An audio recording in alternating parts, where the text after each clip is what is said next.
Yesu azaliawa, solo azaliawa. Yesu azaliawa, nabiso. Yesu azaliawa, solo azaliawa.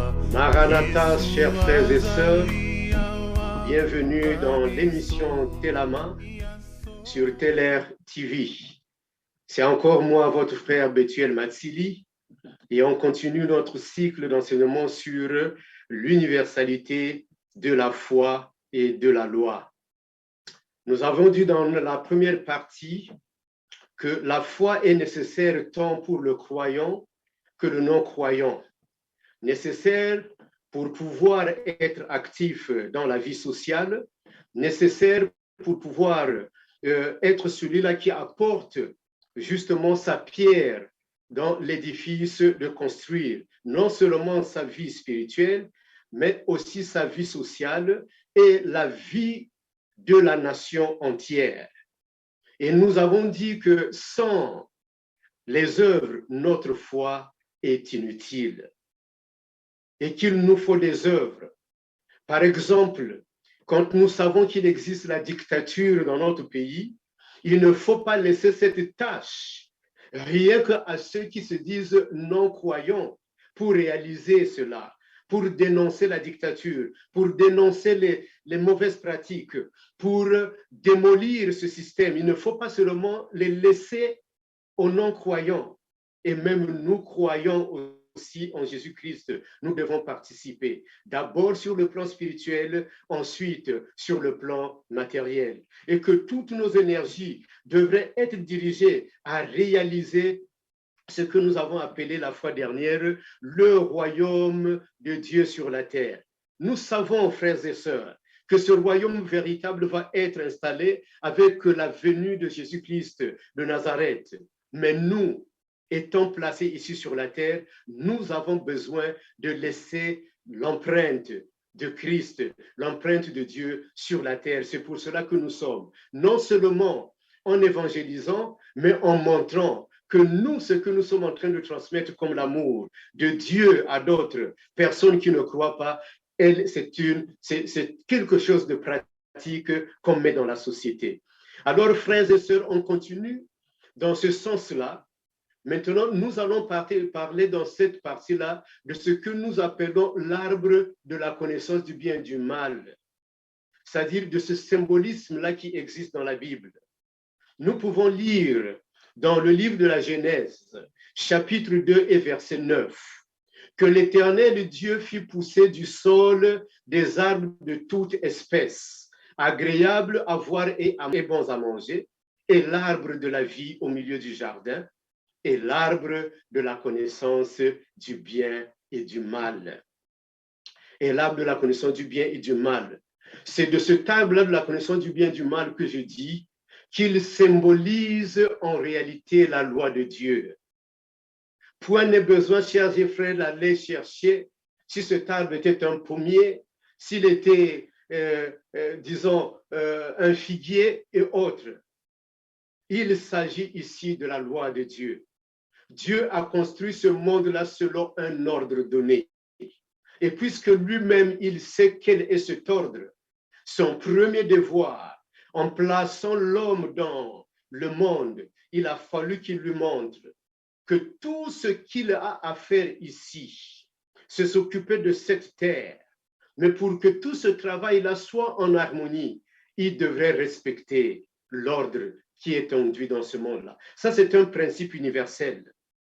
Si nous avons quelque chose de bien quelque part, donc automatiquement, si on ne fait pas ce qui est bien, comme la parole de Dieu dit, si nous savons très bien faire ce qui est bien et que nous ne le faisons pas, nous péchons. Hein? Si nous savons très bien faire ce qui est bien, quand nous ne le faisons pas, nous péchons. Donc, la loi est comme l'interdit que le non-croyant aussi reçoit auprès, par exemple, d'un charlatan. Hein? Quand il ne va pas selon cette loi-là, il enfreint, hein? Et il n'est plus en ce moment-là dans la loi. Tout ce qui vient, les conséquences sont mauvaises. Et l'Éternel qui avait prévu cette terre pour l'homme, a fait de telle sorte que l'homme puisse comprendre les mécanismes du fonctionnement du monde dans lequel il existe. Ce n'est que plus tard que nous avons connu cette loi-là comme étant la loi qui a été donnée à Moïse, qui commence, nous allons parler d'elle un peu plus tard, qui commence par le fait que tu n'auras pas d'autre Dieu en dehors de moi. Selon la logique qu'on a présentée, qu'il y a un Dieu universel qui a créé les cieux et la terre, mais il y a des gens aussi qui croient autrement. Mais ceux-là aussi devraient se demander, quelle est la loi de mon Dieu? Est-ce que cette loi-là est contraire au bien que je dois faire dans la société? Est-ce que cette loi-là est contraire au fait que je dois participer, par exemple, à démolir ce qui est injuste et mauvais dans la société? Dans l'épître de Jean, première épître de Jean, chapitre 3 et verset 4, on peut lire ceci. Bien-aimés, nous sommes maintenant enfants de Dieu. C'est à nous les chrétiens. Et ce que nous serons n'a pas encore été manifesté. Donc nous le croyons dans la foi. Mais nous savons que lorsque cela sera manifesté, nous serons semblables à lui, c'est-à-dire à Dieu, parce que nous le verrons tel qu'il est. Quiconque a cette espérance en lui se purifie comme lui-même il est pur. Quiconque pêche transgresse la loi. Le péché est la transgression de la loi. C'est ici le sens. Quand on a dit au premier homme de ne pas arracher, de ne pas manger du fruit de l'arbre de la connaissance et du mal, c'est un interdit. Il a enfreint l'interdit. En enfreignant, il a transgressé cette loi-là. Et nous comprendrons plus tard que le péché du premier homme était d'avoir écouté d'autres voix que la voix du Créateur. En fait, quand nous voyons le premier homme, a été celui-là qui a nommé les animaux, a été celui-là qui comprenait que si lui, il touchait, par exemple, à cet arbre-là, il devrait mourir. Comment on peut dire à quelqu'un qui ne sait pas ce que c'est que la mort, qu'il s'il le touchait, il va mourir? Donc, on lui a révélé le secret de la vie. C'est ce secret-là qui est révélé à toi et moi. Même à certains hommes politiques, souvent, il y a des personnes qui ont été choisies par Dieu lui-même, qui ont eu la prédestination d'être comme dirigeants, mais ils se sont laissés voler. Ils se sont laissés usurper. Ils se sont laissés tromper, comme Adam, le premier homme, s'est laissé tromper. Et plus tard, celui qui l'avait trompé, Lucifer va dire, voilà, j'ai le pouvoir sur le monde entier parce qu'il m'a été donné. Dieu n'a jamais donné le pouvoir à Satan, mais c'est Adam qui lui avait remis le pouvoir. Ce n'est pas Dieu. Et voilà maintenant devant Jésus-Christ, quand il tentait Jésus-Christ, Satan disait à Jésus-Christ, voilà, si tu te prosternes devant moi, je vais te donner le pouvoir sur tous ces royaumes-là. Mais comme lui, il était le Seigneur, il a dit, arrière, Satan. Et toi et moi, frères et sœurs, nous savons que nous sommes dans un monde qui est tel. Ce n'est pas de dire, ce royaume n'est pas à moi, mais c'est de dire, je reprends mon héritage. Ceci avait été destiné pour moi. C'est moi qui devrais être celui-là. Alors je dois reprendre. Et c'est à nous de voir, nous qui sommes dans le peuple souverain, de voir qui est celui-là qui peut nous représenter. En fait, dans une société là où il y a la démocratie, qu'en est-il? C'est le peuple qui a le pouvoir, c'est du peuple que sortent les dirigeants, et c'est le peuple qui décide sur le sort des dirigeants. Mais qu'en est-il devenu dans notre démocratie? Le peuple est pauvre, le peuple ne peut même pas décider, mais Ceux qui dirigent, ils sont riches, ils vivent dans l'opulence et ils maltraitent ce peuple qui lui a donné le pouvoir. En réalité, eux, ils devraient être des travailleurs du peuple. Mais on voit que c'est le pouvoir qui interdit au peuple de vivre tranquillement, qui interdit au peuple de vivre dignement, qui interdit au peuple de vivre dans la liberté, parce qu'il n'a ni argent, il n'a ni travail convenable, il n'a ni liberté convenable, ni dignité. Il vit dans la précarité. Ça ne devrait pas être ainsi. Donc, pour reprendre l'idée, quiconque pêche transgresse la loi, et le péché, c'est la transgression de la loi. Donc, quand nous entendons péché, ça signifie que nous avons agi contre la loi, contre l'interdit de Dieu. Mais même si tu as un autre Dieu, quel est ton interdit? Nous avons des dirigeants qui disent qu'ils ont été mis là par Dieu et ils ne savent pas que le principe fondamental du fonctionnement de la société, c'est l'amour du prochain. Que celui-là qui est choisi par le peuple, s'il est choisi par le peuple, il doit s'occuper du peuple. Mais si quelqu'un ne s'occupe pas du peuple, c'est qu'il se dit que lui-même, il a arraché ce pouvoir-là. Il n'est pas là pour le peuple, il est pour lui-même. Voilà pourquoi, que ce soit l'Église de Dieu, que ce soit d'autres confessions, devraient reconnaître que tout pouvoir qui n'est pas là pour aider le peuple, pour l'émancipation du peuple, doit être condamné. Et nous allons un peu plus loin pour lire la parole. Car quiconque observe toute la loi, mais pêche contre un seul commandement, devient coupable de tous. En effet, celui qui a dit « tu ne commettras pas d'adultère » a aussi dit « tu ne tueras point ». Alors, nous ne voyons pas des gens qui tuent.